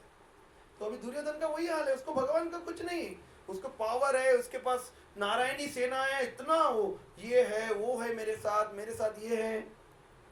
तो लेकिन ये देखिए शिक्षा 3, जहां कृष्ण है वहीं विजय निश्चित रूप से होती है। तो जहां पर कृष्ण है, जिनके घर में कृष्ण की भक्ति हो रही है, जिनके साथ कृष्ण है, जो कृष्ण भगवान की भक्ति में लगे हैं, वो हमेशा विजयी होंगे, हमेशा हमेशा हमेशा। प्लीज मैं आपको बता रहा हूं ये विजय का क्यों बोल रहा हूं। आप रामायण में भी देखिए, जब रावण सीता को हरण कर कर लेकर जा रहा था, तो पक्षी का नाम क्या है? हाँ, जटायु। जटायु रोकने की कोशिश करता है रावण को, उससे लड़ता है, बट उसके लड़ते लड़ते उसके पंख काट देता है और वो नीचे आके गिर जाता है। लेकिन जब राम जी ढूंढते हुए आते हैं तो जटायु बोलते हैं, जटायु आपका किसने हाल किया है? तो बोले रावण ने किया, और रावण इस तरफ गया और भगवान के गोद में भगवान का स्मरण करते हुए जटायु का अंत हो गया। और जटायु का अंत हो गया, भगवान ने उसको समाधि जैसे देते ना, भगवान ने अपने हाथों से स्वयं भगवान जटायु को पूरा सब किया। तो सोचो मैं क्या बता रहा हूं कि भक्त लोग हार कर भी जीतते हैं। अगर सामने से क्या लगेगा, अरे जटायु मर गया, जो भगवान के हाथों उसका इतना उद्धार हुआ, उसको हारना बोलेंगे? वैसा भगवान स्वयं, कौन नहीं चाहेगा कि मैं जब मरने वाला हूं भगवान स्वयं आए, कितना बड़ी बात है भाई। तो लोगों को लगेगा ये तो रावण से हार गया। तो मैं ये पॉइंट से बोलना चाह रहा हूं कि जहां पर भगवान है, जो भगवान का स्मरण करता है, वो कभी हारता नहीं है, कभी नहीं हारता। सामने लोगों को लगेगा अरे देखो ये हार गया, जटायु हार गया, वो तो मर गया, अरे वो तो भगवान की सेवा करते करते भगवत धाम चले गया, और भगवान ने अपने हाथों से उसका पूरा सब क्रियाक्रम किया। ये ऐसे कितना भाग्यशाली जीव है। तो ये शिक्षा है, जहां कृष्ण है वहां विजय निश्चित है। टाइम कितना हो रहा है? 8:15 हो गया, हो गया। तो अभी 10 मिनट और कंप्लीट करेंगे। तो ठीक है, तो अभी यहाँ पे फिर शंख बजा रहे हैं। अभी ऑलमोस्ट हो गया है अपना अभी 10 मिनट में हो जाएगा। मैं लास्ट पार्ट पहले बोल दिया था एक्चुअली। तो फर्स्ट पार्ट हम लोग देख रहे हैं कि युद्ध की तैयारी में दुर्योधन सबको ललकार रहा है। अब शंख बजाए, युद्ध चालू करना है तो शंख बजना है ना, तो शंख बजाए तो भगवान, तो दुर्योधन तो हिल गया शंख की आवाज सुन के। उसको तो अंदर से कि वो तो शंख इतना भगवान और अर्जुन ने बजाया, फिर भीम ने बजाया। आगे देखो, ये देखो स्क्रीन पर कौन सा शंख किसने बजाया, नाम दिया है यहाँ पे चैप्टर में। कृष्ण ने पांचजन्य शंख बजाया, अर्जुन ने देवदत्त शंख बजाया, युधिष्ठिर ने। पांडवों के शंख सुनकर कौरव तो सिर्फ शंख से ही डर गए, वो तो शंखनाद से। फिर भीष्म इसको ऐसा बोलते ना, अरे तू डर मत, हूं मेरे साथ। तो फिर भीष्म को तो मालूम है कि इसकी हार होने वाली है, बट उसके साथ उसके साइड से लड़ना है कि तो भगवान चाहते थे। तो दुर्योधन को सांत्वना देने के लिए भीष्म ने इतना जोर से बजाया, बोले दुर्योधन हूं मैं हूं। तो दुर्योधन हाँ विश्व पितामह है, तो उसको थोड़ा ऐसे लगा। तो यहाँ से फिर साइन ऑफ विक्ट्री देखिए, 9 साइन है, बता रहे हैं कि भगवान क्लियर कट मालूम था फर्स्ट चैप्टर में ही सब लोगों को कि पांडवों की जीत होने वाली है। कैसे कैसे देखिए, पहले तो उनके साइड कौन था, भगवान कृष्ण। सेकेंड, जो वो रथ पे थे ना, वो रथ अर्जुन को अग्निदेव ने दिया था, वो कहीं पे भी उड़ सकता था। तो ये चिन्ह था कि वो पक्का जीतने वाले हैं। तीसरा, आप देखिए, ये मैं आगे बताता हूं, ये देखो हनुमान जी। तो आपको सबको पता है रथ के ऊपर हनुमान जी का झंडा था, इसलिए लोग ना घर पर अपार्टमेंट में हनुमान जी का झंडा लगाते हैं। नहीं है तो लगाना चाहिए बहुत। तो जहां पे हनुमान जी का ध्वज है, जब युद्ध में हनुमान जी बोलते ऐसे जोर से चिल्लाते थे आ बोल के ऐसे, तो हनुमान जी चिल्लाते थे युद्ध में पांडवों की तरफ से। तो ये साइन था, किसके रथ पे था यह हनुमान जी का झंडा, अर्जुन के रथ पे। तो ये भी साइन था, जहां पे हनुमान जी का ध्वज है तो ये साइन था कि वही लोग जीतने वाले हैं। ऐसे बहुत सारे चिन्ह पहले से मालूम था कि किसकी विजय होने वाली है, पांडवों की विजय होने वाली है। तो पहले 1 to 13 में वार के बारे में दुर्योधन और सब वो बताए, शंख बजाए। फिर 14 से लेके 20 तक विक्ट्री के साइंस बताए कि जीत किसकी होने वाली है, वहां पे क्लियर मालूम पड़ रहा था। तो 14 से लेके 20 तक तो शंख बजाए, और फिर साइंस हमने देखा, हनुमान जी का देखा। और फिर हाँ, और भगवान अभी 21 से लेके 27, ये तीसरा पॉइंट। सेकेंड है साइंस ऑफ विक्ट्री, कि विक्ट्री के साइन क्या है, 2-3 भी याद है तो आपको बस है कि अर्जुन को अग्नि देव ने दिया हुआ रथ था, और रथ के ऊपर क्या था, हनुमान जी का फ्लैग था, और कृष्ण किनके साइड थे, तो वो हमारे को मालूम है जहां पर भगवान रहते हैं वहां पे हमेशा विजय होती है। फिर अब 21 से 27 श्लोक में, ये लास्ट पार्ट है अपना, उसके लास्ट वाला मैंने बताया, रिवाइज करूंगा। 21 से 27 में ये फर्स्ट अध्याय में कृष्ण कैसे भक्त वत्सल है बता रहे हैं।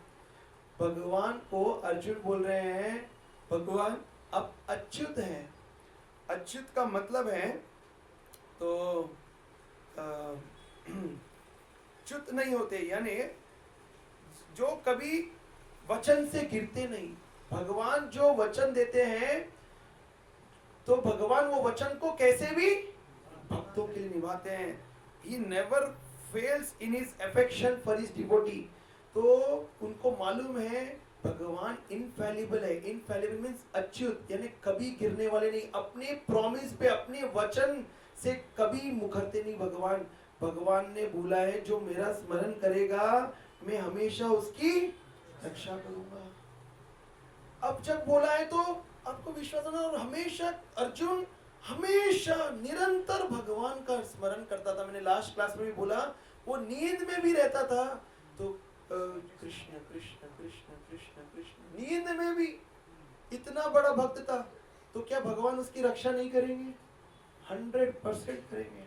तो उसको पता था, वो बोलता था भगवान को, बोले देवकी नंदन, यशोदा नंदन, पार्थ सारथी, भगवान को मधु नाम से बताया है, ऋषिकेश, केशव, भगवान के इतने नाम है। हर कार्य भगवान ने कुछ लीला की, उसके नाम से भगवान का नाम हो गया है। तो भगवान इतने भक्त वत्सल हैं, ये बताना। भगवान ना, राधेश्याम प्रभु जी बता रहे थे कि भगवान कभी अकेले नहीं रहते हैं। भगवान के साथ कभी ना कभी कोई ना कोई रहेगा। कभी सुदामा है, तो कभी गाय है, कभी ग्वाल बाल है, कभी यशोदा मई है, कभी देवकी है, हाँ, कभी बांसुरी है, कभी मोरपंख है। तो भगवान कभी भी अकेले नहीं रहते। भगवान भक्त वत्सल है, हमेशा भक्तों के साथ रहते, कभी अकेले नहीं देखेंगे आप भगवान को। कोई एक चित्र बताओ, कभी राधा रानी भी भगवान के बहुत बड़े भक्त हैं। हाँ, भगवान के बिना नहीं रह सकते राधा रानी।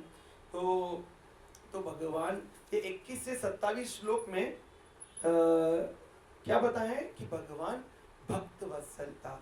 ये चौथी शिक्षा देखिए, अर्जुन जैसे महान पराक्रमी योद्धा और कृष्ण ने क्यों धनुष त्याग कर युद्ध लड़ने से मना कर दिया। ये श्लोक नंबर है 27 से 46। ये जो मैंने बोला कि अर्जुन ने बोला मैं युद्ध नहीं करूंगा, अगर मैं इनको मार दूंगा, तो ये हमने स्टार्टिंग में डिस्कस किया। अर्जुन बोल रहा है अगर इनको मार देंगे तो फिर पूरी विधवा हो जाएंगे, हमने पूरा स्टोरी देखा।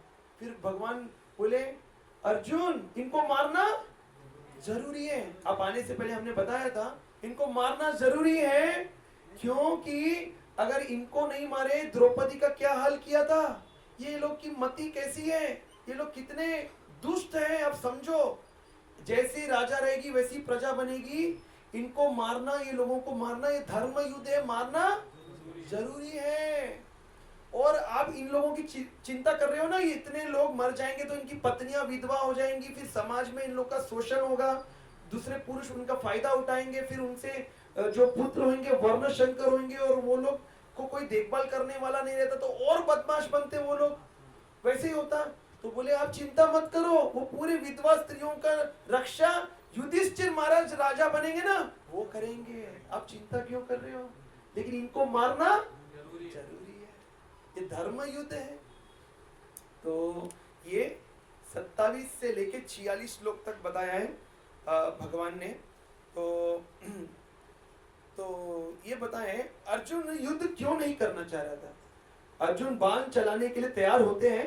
अर्जुन ने कहा अच्युत, जो हमने अभी देखा कि भगवान को बोले अच्युत बताया, इनफैलिबल अच्युत, यानी आप अपने वचनों से कभी मुकरते नहीं, जो बोले भक्तों से में। तो भगवान हमेशा भक्तों की रक्षा करते हैं। देवकी नंदन क्यों पढ़ा, कि वो देवकी के पुत्र थे। यशोदा नंदन, पार्थ सारथी क्यों पढ़ा, बिकॉज वो अर्जुन के सारथी बने, और पार्थ कौन है, अर्जुन है। तो अच्युत का अर्थ यहाँ पे बता रहे हैं, मैंने जो बताया। तो प्रभु और उनके सेवक के बीच का संबंध बहुत मधुर और दिव्य है। सेवक हमेशा भगवान को सेवा प्रदान करने के लिए तत्पर रहता है, और इसी तरह भगवान हमेशा अपने भक्त को कुछ सेवा प्रदान करने का अवसर खोजते रहते हैं। भक्त भगवान की सेवा करना चाहता है और भगवान भक्तों की। देखिए यहाँ पे तात्पर्य में प्रभुपाद जी लिखते हैं कि भगवान ना सबको ऑर्डर देने में खुश नहीं है, लेकिन भगवान के जो शुद्ध भक्त हैं उनकी सेवा करने में भगवान को आनंद आता है। भगवान तो अनंत कोटि ब्रह्मांड नायक है, वो चाहे तो बोलते थे आप ये करो वो करो ये करो, भगवान को उसमें आनंद नहीं आ रहा है। भगवान को किस में आनंद आ रहा है, जो उनके शुद्ध भक्त हैं उनकी सेवा करने में आनंद आ रहा है। और शुद्ध भक्त को किस में आनंद आ रहा है, भगवान की सेवा करने में। और भगवान को किस में आनंद आ रहा है, भक्तों की सेवा करने में। ये वो बता रहे हैं, स्टार्टिंग में लिख रहे हैं प्रभु और उनके सेवक के बीच का जो संबंध है बहुत मधुर और दिव्य है। तो अर्जुन भाव विवल हो जाए। अब अर्जुन ये युद्ध के कारण बता रहे हैं, मैं क्यों नहीं युद्ध करना चाह रहा हूं। फर्स्ट बता रहे हैं अर्जुन युद्ध क्यों नहीं करना चाहते थे, मित्र और संबंधी थे ना, पूरे मित्र थे, संबंधी लोग थे, वो एक कारण। सेकंड, विजय होने पर भी आनंद प्राप्त नहीं कर सकेंगे। वो बोल रहे भगवान अगर मैं विजय भी हो गया, मेरे लोगों को मारकर मैं विजय होके मैं किसके साथ मजा करूंगा, मेरे पूरे मित्र मर गए, संबंधी मर गए। तो वो कारण बता रहे भगवान को। ये फर्स्ट बोला, सेकंड कारण बोला, फिर आगे श्लोक में भगवान को बोला पाप कर्म के बुरे फल का भय। तो बताए इतने लोगों का वध करूंगा तो पाप हो जाएगा ना, किसी को भी मारना पाप है ना, तो बोले इनको मारूंगा तो पाप हो जाएगा, पाप कर्म, तो उसका भय बता रहे भगवान को अर्जुन।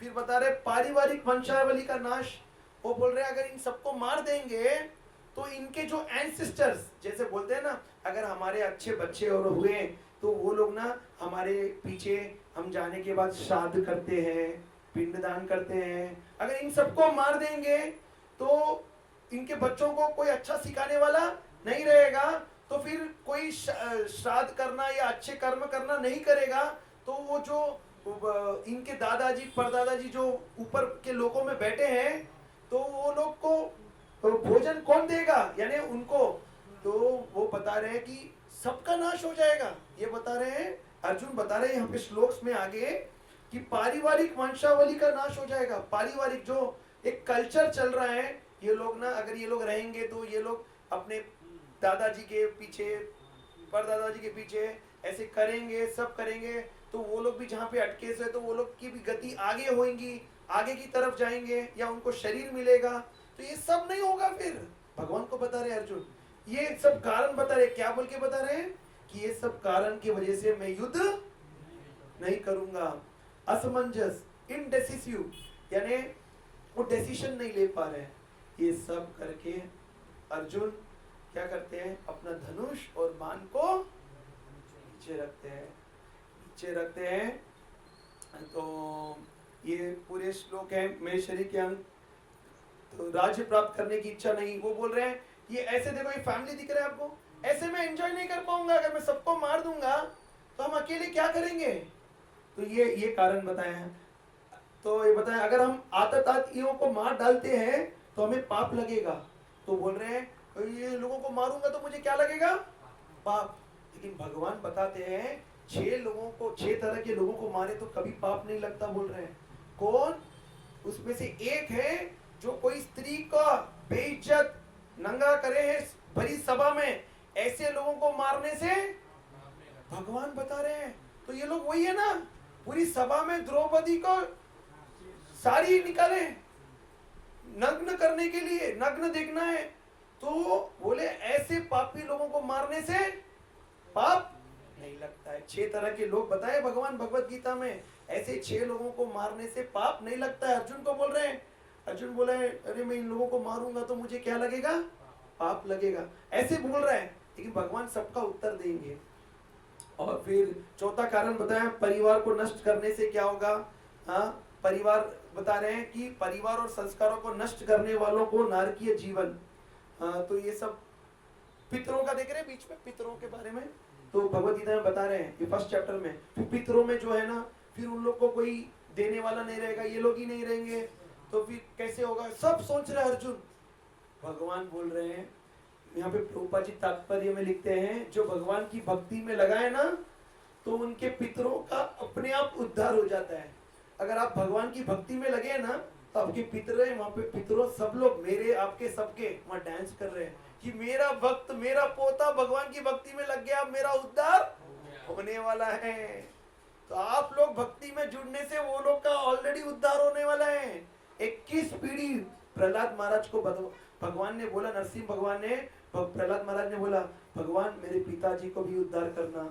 वो बहुत ऐसे हैं मालूम, लेकिन फिर भी उनका, तो भगवान बोले अरे सिर्फ आपके पिताजी नहीं, आपकी 21 पीढ़ी सबका उद्धार होगा। क्यों, आप भक्त बन गए ना।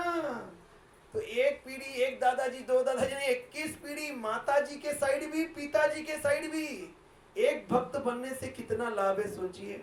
एक लोग कोई माला करता है, भगवान की भक्ति में आता है, वो बोलेगा मैं श्राद्ध करना है, करना चाहिए, अच्छा है, लेकिन तो प्रभुपाद जी तात्पर्य में लिख रहे हैं कि तो लेकिन श्राद्ध भी कैसे करना बता रहे हैं कि पितरों के बारे में जो सोचता है, आते ना श्राद्ध के टाइम पे, तो बोल रहे भगवान को भोग लगा के खिलाना तो उनको प्रसाद मिलेगा ना, तो वो भगवत धाम, तो उनको अच्छा जन्म मिलेगा भक्त के घर में। अगर उनको ऐसे कुछ तो भी खिलाए भोग लगा के नहीं, तो वो लोग का गति सही नहीं होगा। तो कभी भी अगर खिलाते हैं तो भगवान को भोग लगा के ही खिलाना चाहिए, तभी उनका उद्धार होगा। और जो भगवान की भक्ति में लग गया वो तो बहुत आनंद है, इतने खुश है, अरे मेरा पोता लग गया या मेरा वो लग गया, मेरा बेटा लग गया, वो बहुत आनंद है। क्यों? उनका उद्धार करने वाले। तो यहाँ पे पितरों के बारे में बता रहे हैं, तो भगवान उनको बता रहे हैं देखो ये लोग दुष्ट है, इनको मारना जरूरी है, ये धर्म युद्ध है, और इनकी चिंता मत करो, इनकी विधवा स्त्री हो जाएंगी, ये सबका रक्षा कौन करेगा? कौन करेंगे? युधिष्ठिर महाराज। तो ये लास्ट श्लोक है। तो दयालु तथा, तो ये जो पॉइंट है, तो अर्जुन युद्ध नहीं करना चाह रहे थे क्योंकि दो मेन कारण है। एक शारीरिक आसक्ति, मेटीरियल बॉडीली अटैचमेंट, बॉडी से कंपेयर कर रहे हैं, बॉडीली, अरे ये मेरे साथी है, मेरे मित्र हैं, मेरे चाचा हैं, मेरे टीचर हैं, वो एक कारण था। दूसरा कारण था अर्जुन है ना बहुत शुद्ध भक्त थे, और जो शुद्ध भक्त रहता है ना उनका हृदय बहुत कोमल रहता है, एकदम कोमल, तो वो किसी को भी कष्ट पहुंचाना नहीं चाहते। वो बोलते हमारे को युद्ध और नहीं करना है, इनको मार के हमारे को कोई राज्य वाज्य नहीं चाहिए, हम लोग कहीं भी रह जाएंगे, थोड़ा कोई ऐसा या हम मांग के रह जाएंगे, लेकिन हमारे को क्यों, तो वो इतने बड़े भक्त हैं। तो एक है कि शारीरिक रीजन की वजह से अर्जुन युद्ध नहीं करना चाह रहे थे, और दूसरा कोमल हृदय, इतना सॉफ्ट हार्ट है उनका। जो भक्त बनते रहेंगे ना, भक्ति में आगे बढ़ते रहेंगे ना, आपका हृदय और सॉफ्ट होते रहेगा, और सॉफ्ट बटर के जैसे बन जाएगा, मक्खन। अभी हमारा बहुत घट है, हृदय कठोर है, किसी को दुख पहुंचाने के लिए कुछ भी बोल देंगे, किसी को गाली दे देंगे, कोई थोड़ा सा कुछ करेगा तो इमीडिएटली क्रोध होके कुछ बोल देंगे। क्यों बोलते हो? अभी हमारा हृदय बहुत, अभी मैं भी भक्ति कर रहा हूँ, ऐसे नहीं कि मैं भी बहुत कोमल हो गया, लेकिन हम भक्ति जैसे करते रहेंगे और आगे बढ़ते रहेंगे, हमारा हृदय धीरे धीरे शुद्ध होगा। ऐसे नहीं है, टाइम लगेगा, पर हम लगना तो है ना। जैसे अभी बोलते हैं कि झाड़ में एक कच्चा आम है, एक पक्का आम है, हम झाड़ से कनेक्टेड रहना, वो कच्चा आम भी धीरे धीरे पक जाएगा। तो हम भी धीरे धीरे भक्ति में एक गुरु परंपरा में लगे सो रहना है, हम कब एक ना एक दिन शुद्ध हो जाएंगे, सॉफ्ट कोमल हृदय हो जाएगा। नहीं भाई यहाँ पे तो पकड़ा नहीं बोल के हम टूट के नीचे गिर जाएंगे, कहीं और भटक नहीं जाएंगे, तो क्या कभी पकेंगे? वो आम कभी नहीं पकेगा। क्यों? तो झाड़ से टूट गया ना, तो झाड़ पे लगे रहो। नहीं कितने साल हो गए अभी तक मेरा हृदय कोमल नहीं होगा, पकेगा। आप कनेक्टेड है ना, सही परंपरा में कनेक्टेड है, भक्ति सही मार्ग से कर रहे हैं, आपका हृदय कोमल जरूर होगा। भगवान, मैं नहीं बोल रहा हूँ, ये जो भी है मैं नहीं बोल रहा हूँ, भगवान भगवत गीता में बोल रहे हैं कि जो भी इस मार्ग पर है, प्रचार परंपरा बताए हमने लास्ट क्लास में, कोई भी एक परंपरा में जुड़ा है और भक्ति में लगा है, धीरे धीरे वो भक्ति में आगे बढ़ेगा। लेकिन परंपरा को छोड़ना नहीं है, भक्तों के संग में श्रवण करते रहना है। भक्तों के संग में आके श्रवण करना बहुत जरूरी। हमने स्टार्टिंग में देखा, इतने महात्मा देखा था स्टार्टिंग में, गीता महात्मा में कितना इंपॉर्टेंस है भगवत गीता का, ये अमृत है महाभारत का। तो ये हमने 4 देखा। देखिए मैं वापस बोलता हूँ, फर्स्ट 1 to 13 में कि युद्ध की तैयारियां, दुर्योधन तारीफ कर रहा है अर्जुन की, सबकी, दुर्योधन की, द्रोणाचार्य की, भीष्म की। और फिर साइन ऑफ विक्ट्री देखा 14 से 20 में कि हनुमान जी की ध्वजा थी और अग्नि देव जी ने रथ दिया था, और कंच शंख बजाए, वो शंख से ही वो हो गया।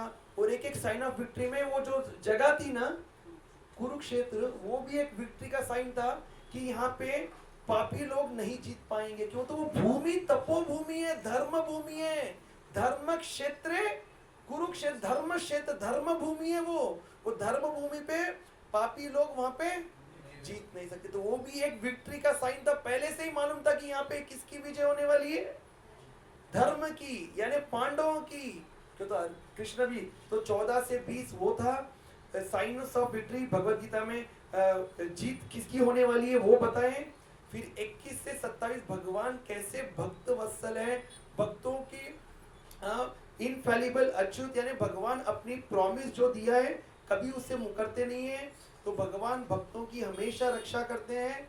और 27 से 46 मतलब 21 से 26 तक वो 27 तक वो है, और 28 से 46 में अर्जुन की स्थिति।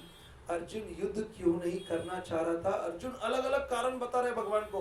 भगवान देखो ऐसा, भगवान पाप लगेगा, भगवान ऐसे, तो भगवान भी बोल रहे नहीं, ऐसे लोगों को मारने से पाप नहीं लगेगा। अब इनकी चिंता मत करो, युधिष्ठिर महाराज है ना देखने के लिए आप, लेकिन इन लोगों को मारना जरूरी है। तो ये कारण से अर्जुन ने बाण रख दिया। तो ये अर्जुन की स्थिति थी। यहाँ पे पहला चैप्टर समाप्त होता है। यहाँ पे फिर दूसरा चैप्टर हम अगले शनिवार को देखेंगे। उसमें अर्जुन बोलता है, अर्जुन भगवान को गुरु मानकर शरण लेता है और भगवान उनको आत्मबोध कर उनको ज्ञान देते हैं कि आप क्या करना। ये नेक्स्ट ये स्थिति है। अर्जुन स्टार्टिंग युद्ध का हुआ और फिर साइंस ऑफ विक्ट्री देखे, शंख बजाए, अभी युद्ध चालू नहीं हुआ। और फिर अर्जुन की स्थिति देखें, अर्जुन की स्थिति ऐसी थी, बाण और नीचे रखे वो बहुत ऐसा दुखी हो गया। और यहाँ पे फर्स्ट चैप्टर का कंप्लीट हुआ है। तो बहुत बहुत धन्यवाद। तो हमने फर्स्ट अध्याय भगवद गीता का सार सूक्ष्म रूप में, अभी डिटेल देखने के लिए तो मैं बहुत कुछ बोलता हूँ, टाइम भी तो देखना पड़ता है। तो सार है तो हम डिटेल नहीं है, गीता इन डिटेल नहीं है, गीता का सार मीन्स एसेंस बस, तो यानी एक्चुअली इसमें क्या भगवान बता रहे हैं। तो हमने ये स्थिति बोलेंगे, इसमें हम लोग को सीखने को क्या मिला। अभी हम लोग ने 4 शिक्षा देखी, ये तो सीखने को, ये शिक्षा बहुत इंपॉर्टेंट है। जहाँ पे भगवान रहेंगे हमेशा भक्तों की विजय होगी। ये सबसे इंपॉर्टेंट। अगर एक पॉइंट भी याद है, कभी भी अधर्म के साथ मत रहना, धर्म की ही विजय होगी। हम लोग को लगेगा नहीं है, देखो अधर्म जीता, दिखने के लिए दिखेगा, रावण लेके गया, दिखने के लिए दिखा, थोड़े दिन के लिए, थोड़े समय के लिए, बट आखिरी में तो जीत किसकी हुई, राम जी की। सीता वापस आ गई। अरे दिखेगा, अरे जटायु का अंत हो गया, अरे नहीं, अधर्म का कभी जीत नहीं होगा। दिखने के लिए दिखेगा, अरे देखो वो इतना गुंडा था लेकिन उसको छोड़ दिया, अरे यहाँ छूटा तो भगवान के पास छूटेगा क्या।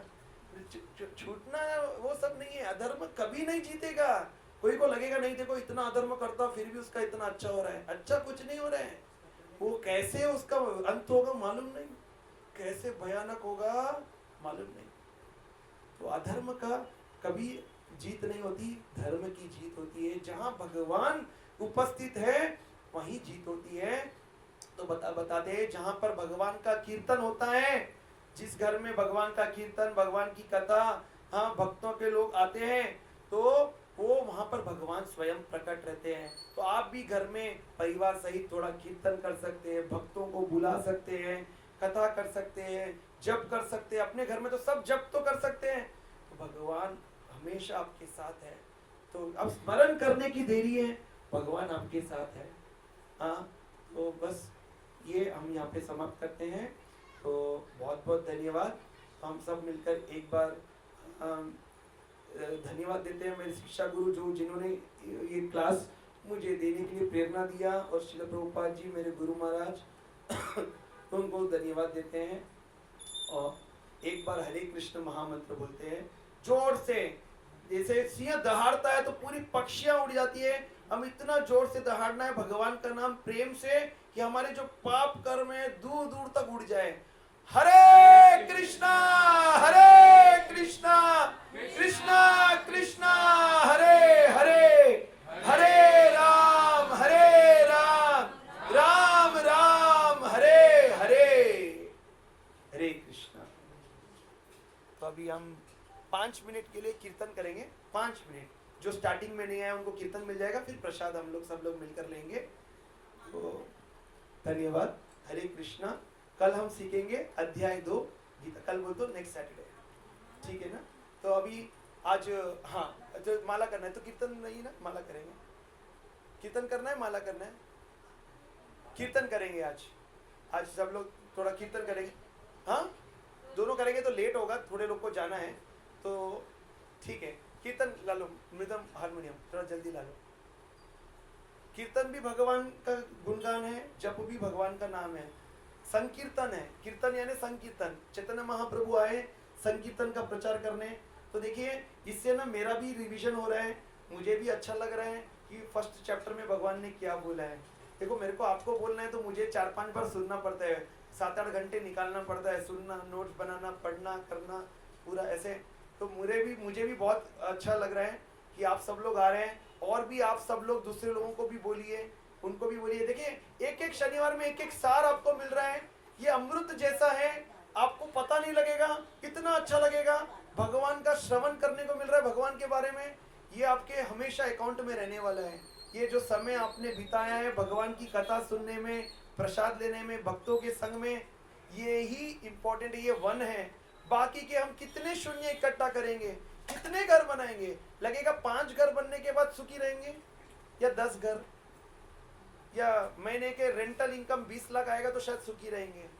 कितना भी कर लो बिना भगवान, देखो सुखी नाम ऐसा लगता है, बट मैंने देखा है ऐसे ऐसे लोग जिनको ना किसी को कुछ हुआ, किसी को कुछ हुआ, किसी को कैंसर हुआ, किसी का एक्सीडेंट हुआ, सुख लगता है लेकिन सुख है नहीं। भगवान का श्रवण कर कर, भगवान की कथा में भगवान का अध्ययन कर कर, इसमें जो आनंद मिलेगा बहुत अलग है। और हम हर चीज को अच्छे से, जीवन में हर चैलेंजेस को अच्छे से फेस कर पाएंगे। अभी लेट हो जाएगा तो भी स्टार्ट करना चाहिए।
रिकॉर्डिंग बंद कर दो।